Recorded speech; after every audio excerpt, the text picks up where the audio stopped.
जय गुरु जी। शुक्राना गुरु जी। शुक्राना अनंतम शुक्राना हमारे गुरु जी महाराज का। ओम नमः शिवाय। शिव जी सदा सहाय। ओम नमः शिवाय। गुरु जी सदा सहाय। अनंतम शुक्राना गुरु जी। आप हमारे लिए एक वो लाइट हो, एक वो कोहिनूर हो जिसको हम पता नहीं कितने जन्मों से और कितनी अरदासों के बाद, मतलब हम सिर्फ ये चाहते हैं कि तुम हमें मिल जाओ।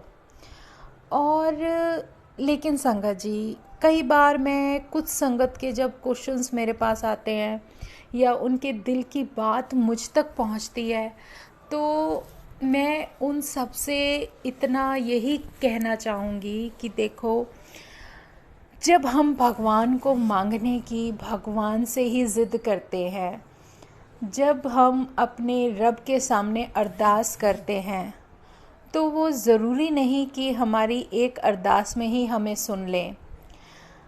हमें उनको पुकारने के लिए पता नहीं कितने सालों तक पुकारने की उनसे इजाज़त लेनी पड़ती है।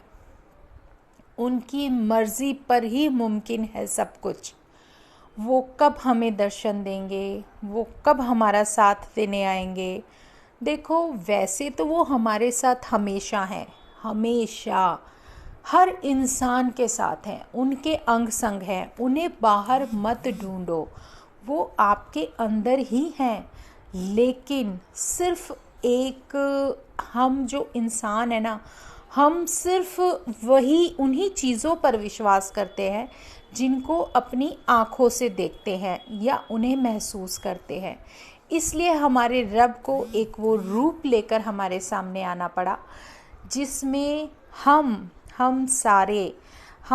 सिर्फ उस रूप को देखकर ही प्रेयर कर सके या उन्हें पहचान सके। तो ये एक बहुत बड़ी ब्लेसिंग है हमारे लिए।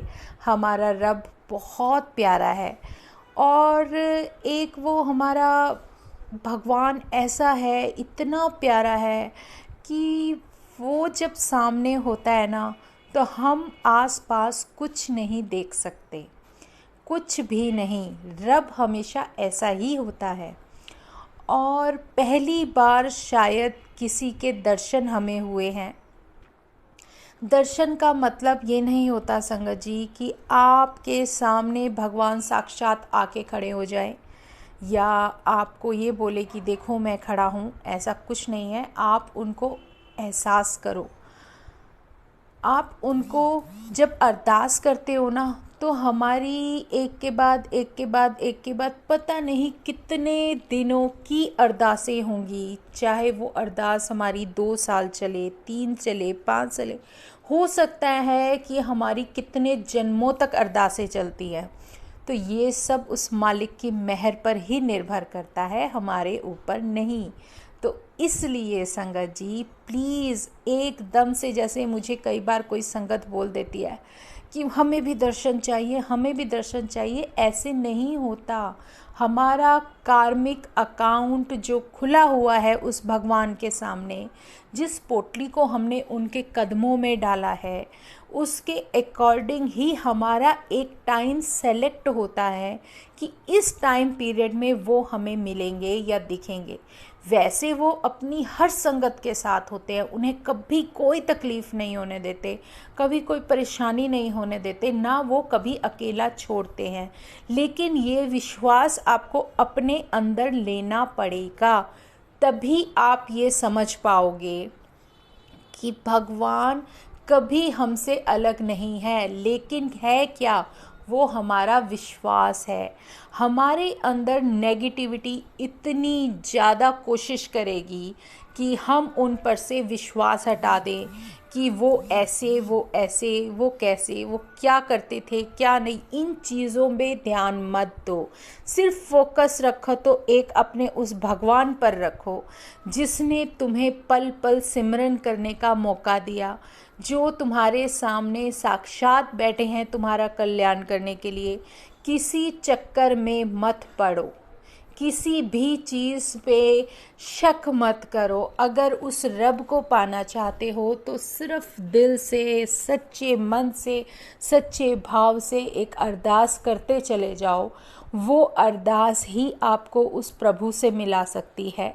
लेकिन वो हमारा खुद का कार्मिक अकाउंट ही ऐसा होता है कि उसमें विलंब होता है, उसमें हमें टाइम लेकर चलना पड़ता है। जो टाइम हमारा प्रभु डिसाइड करेगा वही सब कुछ मायने रखता है। हमारी सोच, हमारी इच्छाएं कुछ मायने नहीं रखती। जो चीज़ जिस सही समय पर होनी होगी वो होगी। आपका कभी कोई काम नहीं रुकता तो इसका मतलब आपके सर पर उसका हाथ है। और ये सबसे बड़ी निशानी है आपके साथ आपके भगवान के होने की।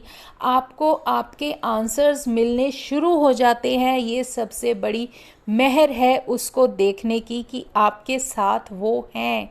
इसके अलावा क्या चाहिए आपको? इससे अलग क्या एहसास चाहिए? जब आप कोई क्वेश्चन करते हो तो वो एट ए टाइम कहीं ना कहीं से किसी भी तरीके से आपको आपका आंसर दिला देते हैं। इसका मतलब उनकी नज़र हम पर है, वो हमें देख रहे हैं। लेकिन अगर हमारा विश्वास डगमगा गया, हमारा उनके ऊपर जो ट्रस्ट है अगर उसमें ही कमी होगी तो फिर हमारी मंजिल और दूर हो जाएगी। इसलिए जितना हो सके उस पर से विश्वास मत हटाओ।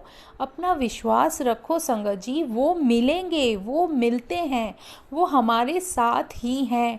प्लीज़ अपने अंदर एक सब्र नाम जो भगवान हमें सिखाते हैं ना कि सब्र करो, सब्र करो। हर किसी का वक्त होता है, हर चीज़ का निर्धारित समय होता है।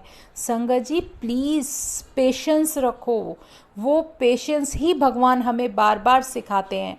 हमारा कुछ ऐसा कार्मिक जो क्लियर हो रहा है वो किसी भी तरीके से होता है, किसी भी रूप में होता है, लेकिन इन चीज़ों में समय लगता है। हम इंसान हैं और वो भगवान जो हमारा हिसाब कर रहे हैं वो हमारे कार्मिक अकाउंट के हिसाब से ही हमारे लिए कब क्या चीज़ बेस्ट है वो हमें मिल जाएगी। ये उन्हीं का फैसला होता है। इसलिए पेशेंस रखो। कभी ये मत कहो कि हमें दर्शन नहीं मिल रहे या हमें भी ये चाहिए। हमारी इच्छाएं कभी ख़त्म नहीं होती।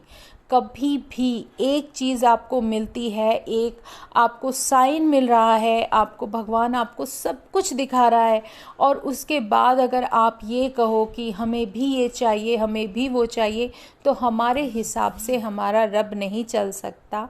वो उसका हिसाब कुछ अलग होता है। उनके हिसाब से जो टाइम हमारे लिए बेस्ट होगा उसी पर हमको सब कुछ मिलेगा। इसलिए अपने अंदर एक सब्र लाने की कोशिश करो। जितना सब्र आपके अंदर आएगा उतना ही आपके अंदर एक ठहराव आता चला जाएगा जिसमें आप ये ऊपर नीचे दाएं बाएं की चीज़ें सोचना छोड़ दोगे। लेकिन अगर आपको भगवान चाहिए तो अपने अंदर एक सच को बसा लो। सच, वो जीवन का सच। अगर तुम्हें उस सच को बोलने से थोड़ी बहुत तकलीफ़ भी होती है तो होने दो, लेकिन सच से दूर मत जाओ। जितना सच तुम्हारे जीवन में एंटर करेगा ना उतना जल्दी रब भी तुम्हारे पास आएगा, क्योंकि उन्हें जगह साफ चाहिए तभी वो आपके दिल में बैठेंगे। उनको भी जगह साफ चाहिए। जैसे हम मैले कपड़े नहीं पहन सकते तो वो गंदी सॉल को भी नहीं ले सकते। इसलिए हमारा क्या है, हमारे सारे कार्मिक अकाउंट रब के सामने हैं। जितना वॉश हो सकता है उतना सब कुछ हमारा भगवान हमारे से सब कुछ लेके वॉश कर देते हैं।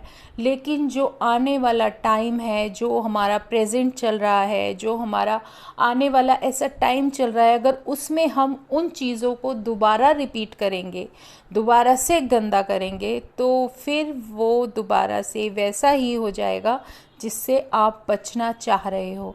इसलिए कोशिश करो कि अपने आप को बिल्कुल साफ सुथरा रखो। उस भगवान की अरदास करते जाओ करते जाओ।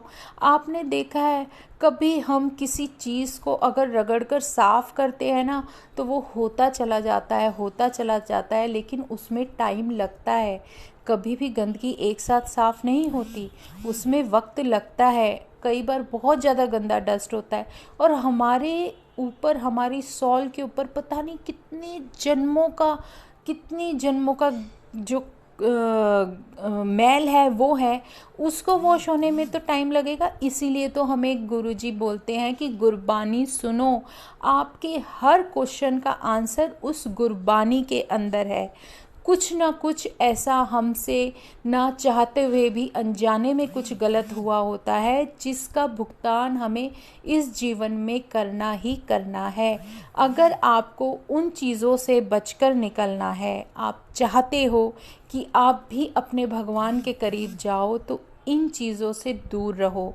जितना हो सके अपने कर्मों पे ध्यान दो, जितना हो सके गुरबानी सुनो। गुरबानी सुनने से हमारी सॉल धीरे धीरे धीरे धीरे वॉश होती है। संगत जी, सच में वॉश होती है। और वो वॉश होती है ना, तो वॉश होते होते होते होते ही वहाँ पर आपकी सॉल इतनी प्योर हो जाएगी कि आप सीधा भगवान से अपने रब को देख पाओगे, अपने अंतर मन में उनको बिठा पाओगे, अपनी आत्मा में उनको फील कर पाओगे। ये बहुत बड़ी मेहर है उस भगवान की, जो वो रास्ता हमें दिखा रहे हैं, जो वो हमें समझाना चाह रहे हैं कि तुम्हें अगर मुक्ति चाहिए, मुक्ति संगत जी, मुक्ति चाहिए, भगवान चाहिए, उनके चरणों में ही हमारा सब कुछ है। गुरु चरण दुख हरन इसीलिए कहा गया है कि अगर हमें अपने गुरु के चरणों में जगह मिल जाती है तो हमें मुक्ति मिल जाती है, और वो मुक्ति हमारे लिए बहुत ज़रूरी है। और अगर आप मुक्ति मांग लेते हो तो मुक्ति मांगने का मतलब होता है आपकी हर विश पूरी होना। वो ऑटोमेटिकली भगवान आपकी सब चीज़ें, हर चीज़ आपके सही समय पर आपको पूरी करके देंगे। ये उनकी ही मेहर है कि उन्होंने हमें एक इतना आसान रास्ता इस कलयुग में दिखा दिया कि सिमरन करो।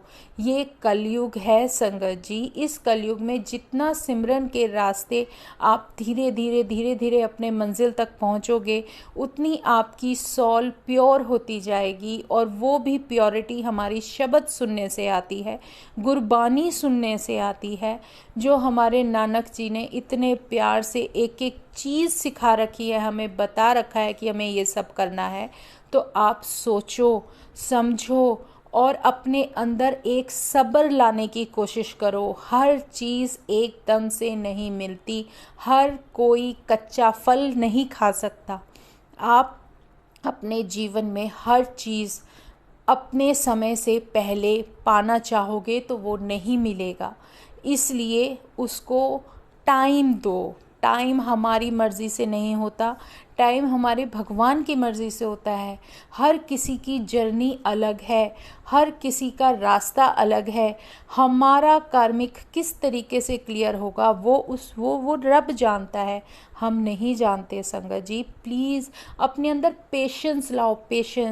पेशेंस सब्र एक सबसे बड़ी रहमत है हमारे भगवान की दी हुई, कि तुम इसको रखो, अपना नियम बनाओ, अपने जीवन में गुरबानी सुनना शुरू करो, अपनी आदतों में सुधार लाओ।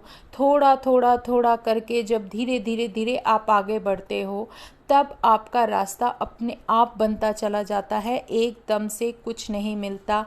आप अपने आप को रोने लगो, संभालो भी नहीं और ज़िद करो कि मुझे ये चाहिए, तो वो चीज़ एकदम से नहीं मिलती, वो आपसे और दूर चली जाएगी। इसलिए अगर जो रास्ता हमारे भगवान ने दिखाया है वो सीधा रास्ता है, सीधा, बिल्कुल सीधा, कहीं अगर मगर इफ़ बट नहीं है। आपको गुरु जी ने अपने बड़े मंदिर में बुला लिया है, तो ये सोचो कि आपकी कॉल आ गई है, और आप अगर उनकी चरणों में हो, उनकी शरण में हो, तो हर चीज़ आपको समय पर मिलेगी। आप अपने अंदर सब्र रखो और सिर्फ उनका ध्यान करो, शब्द सुनो, गुरबानी सुनो। आप जितना सिमरन हो सके अपने टाइम के अकॉर्डिंग अपने जिम्मेदारियों को पूरी करते हुए उस सिमरन को करते चले जाओ। कभी तो रब के पास हमारी आवाज़ जाएगी, तो उस जाएगी, वो किस टाइम जाएगी, कब वो हमारे लिए क्या करेंगे, वो उनकी मर्ज़ी पर है। वो राजा साहिब है, वो हमारे मालिक है। मालिक जब कोई हुक्म दे देता है तो हमें वो कॉन्टिन्यूसली करना पड़ता है। उन्होंने हमें ये काम बोल दिया कि तुम्हें ये काम करना है तो करना है, तुम करो, तुम अपना सिमरन करो, तुम शब्द सुनो, तुम जितना हो सके गुरबानी सुनो। जब उस मालिक की मर्ज़ी होगी हमें कुछ देने की तो दे देगा, लेकिन हमें ये क्वेश्चन नहीं करना होता कि आप अब ये हमें दो। हम उन्हें हुक्म नहीं दे सकते। वो हमारे सरताज है, हमारा कोहिनूर है। वो इतना प्यारा रब है जो सामने बैठा है। वो अपनी मर्ज़ी से देगा जो देगा, उसकी मर्ज़ी। जैसे हम कभी कुछ काम किसी को बोल देते हैं तो क्या हम टाइम से पहले उसको बोल देंगे कि आप ये छोड़ दो, आप मैं आपको ये दे देता हूँ? नहीं। ये सच है, जीवन का बहुत बड़ा सच है संगत जी। जितनी पेशेंस आप अपने अंदर लाओगे ना, जितना सब्र लाओगे, तो आपको धीरे धीरे सारे रास्ते अपने आप खुलते चले जाएंगे। और जब आपको हर आपके क्वेश्चन का आंसर मिल रहा है तो इसका मतलब इसमें भी उसी की मर्ज़ी है, तभी आपको आंसर मिल रहा है, वरना आप तो भटकते ही रह जाओगे। तो इसलिए कभी भी अपनी इच्छाओं को भगवान के ऊपर मत ला दो। अपनी इच्छाओं को धीरे धीरे कम करने की कोशिश करो।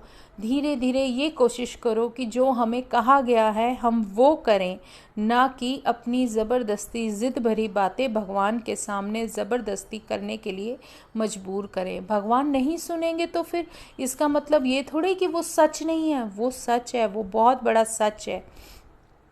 अब हम ये सोचें कि हमारे जीवन में नेगेटिविटी नहीं हट रही है, तभी तो आप बड़े मंदिर में खड़े हो। आपको आपके लिए कॉल आई है, वरना उसकी मर्ज़ी के बिना तो तुम वहाँ जाके सजदा कर ही नहीं सकते, तुम वहाँ पैर भी नहीं रख सकते, उसका नाम नहीं जप सकते। लेकिन तुम जप रहे हो, तुम उसका सिमरन कर रहे हो, तो ये उसकी मर्ज़ी है। लेकिन वो कितनी चलेगी, वो ज़रूरी नहीं है कि आपका 1 महीना करा, 2 महीना करा, हो सकता है हो जाए। कई बार तो हमें जन्मों लग जाते हैं, पता नहीं हम कब से अरदास करते चले आ रहे हैं। लेकिन अपने अंदर हर चीज़ को एक्सेप्ट करने की कोशिश करो, उसको मानो कि ये सच है तो उसको धीरे धीरे मानने के लिए अपने आप को उस काबिल बनाओ कि हम उस चीज़ को जो हम भगवान से चाह रहे हैं वो हमें दे। तो वो अपनी खुशी से देगा, हमारी मर्ज़ी से नहीं देगा। उसकी जब खुशी होगी, जब उसको लगेगा कि हमारे लिए ये चीज़ सही है, तब हमें वो मिलेगी। तो ये उनके ऊपर छोड़ दो। बस अरदास करो प्रभु से कि सरबत का भला हो, जो तुमने मुझे रास्ता दिखाया है हम उस पर चलेंगे। इसमें संगत जी जन्मों लग जाते हैं, जन्मों। पता नहीं हम लोगों की किस्मत कितनी अच्छी है जो महाशिव सामने आके पूर्ण गुरु के रूप में बैठा है और हमें सब कुछ आगे से आगे दिखा रहा है, रास्ता दिखा रहा है, बता रहा है। एक एक सीढ़ी पर हमें खुद हाथ पकड़ के चढ़ा रहा है। इससे बेहतर तो कोई रास्ता हो ही नहीं सकता।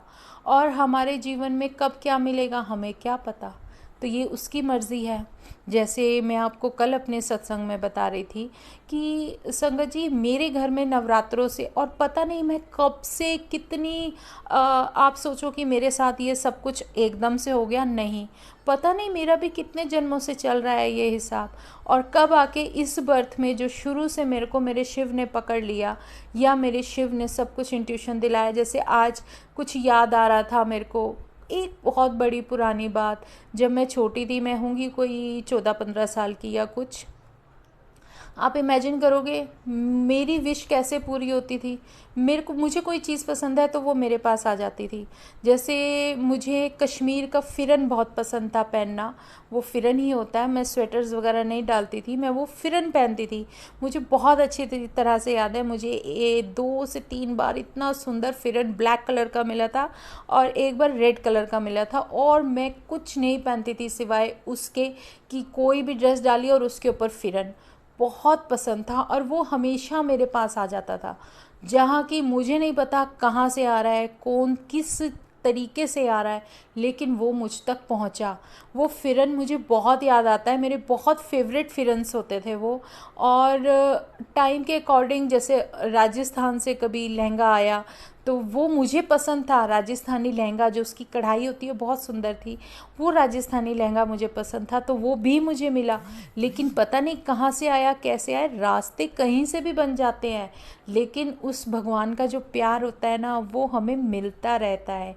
हर चाहे हमें जो छोटी छोटी खुशियाँ होती हैं ना, जो छोटी छोटी चीज़ें मिलती हैं, इन्हीं से महसूस हो जाता है कि हमें ये सब मिलना है, ये उस रब की मेहर है। तो इसलिए कभी भी ये मत सोचो कि हमारे लिए ये नहीं वो नहीं।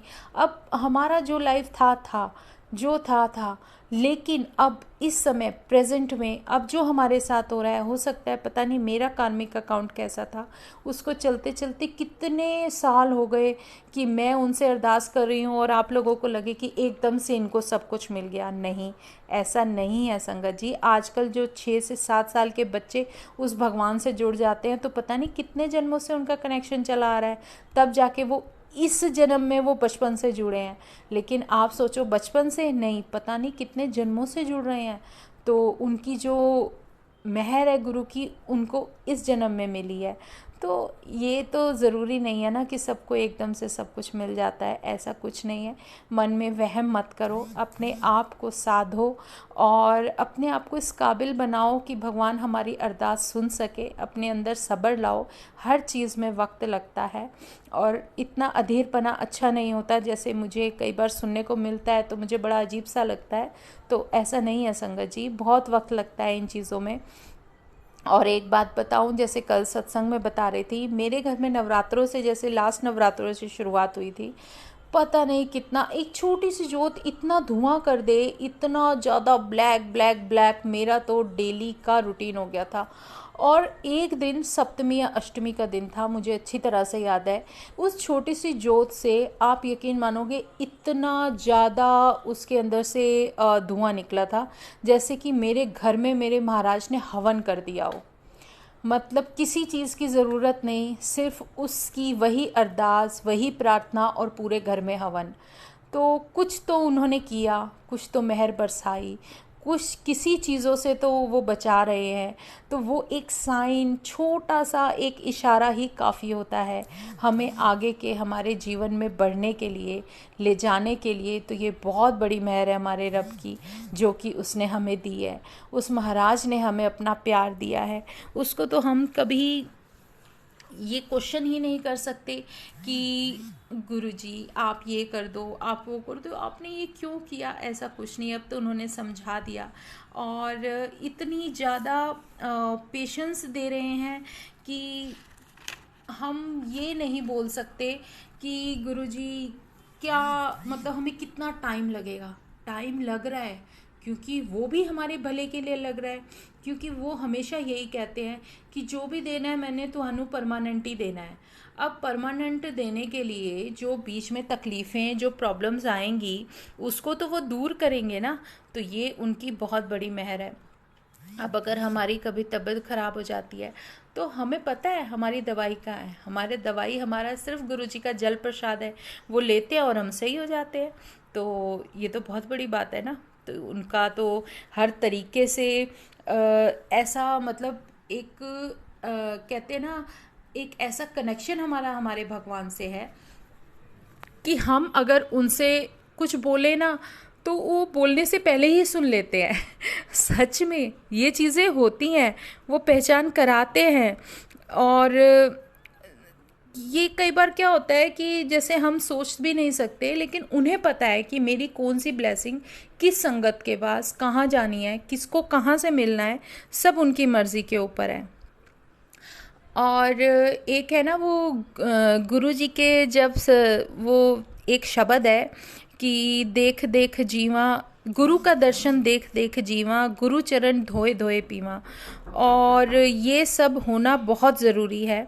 जब हम ये शब्द सुनते हैं तो उस शब्द को सुनने के बाद ही कानों में आपको एक ऐसा महसूस होगा कि एक अंदर एक विल पावर आएगी, एक ताकत आएगी और एक बहुत अच्छी एनर्जी फील होगी। तो ये सब करते करते करते धीरे धीरे आप अपना रास्ता तय कर लोगे संगत जी, बिल्कुल रास्ता तय कर लोगे। और ये चीज़ें हमें सिर्फ अपने मालिक पर छोड़नी है। वो कब कहाँ कौन सी सीढ़ी पर लेके जाएंगे ये उनकी मर्ज़ी है। हम किस क्लास में पास हो रहे हैं, आगे जाने लायक हैं या नहीं, ये सब उनकी मर्ज़ी है। वो देख रहे हैं, वो हमारे एग्ज़ामिनर हैं, वो हमें सिखा रहे हैं, वो हमारे गुरु हैं, वो हमारे भगवान हैं। इसलिए सब कुछ उन पर छोड़ दो। तो शुक्राना हमारे गुरुजी महाराज का, बहुत बहुत शुक्राना। और अब देखो, आज मुझे सत्संग आगे का करना था कंटिन्यू, पता नहीं गुरुजी क्यों ये सब बुलवा रहे थे। मन में भाव ऐसे आ जाते हैं कि मन करता है उन संगत सबको ये बताने की कोशिश करूं कि संगत जी प्लीज़ अपने अंदर पेशेंस रखो, ऐसी बातें, ऐसी अधीरता अपने अंदर मत लाओ, सब कुछ एकदम से नहीं मिलता। तो बाकी हम सत्संग कल से कंटिन्यू करेंगे। जय गुरु जी, शुक्राना गुरु जी, अनंतम शुक्राना। ओम नमः शिवाय, शिव जी सदा सहाय। ओम नमः शिवाय, गुरु जी सदा सहाय। शुक्राना मेरे मालिक।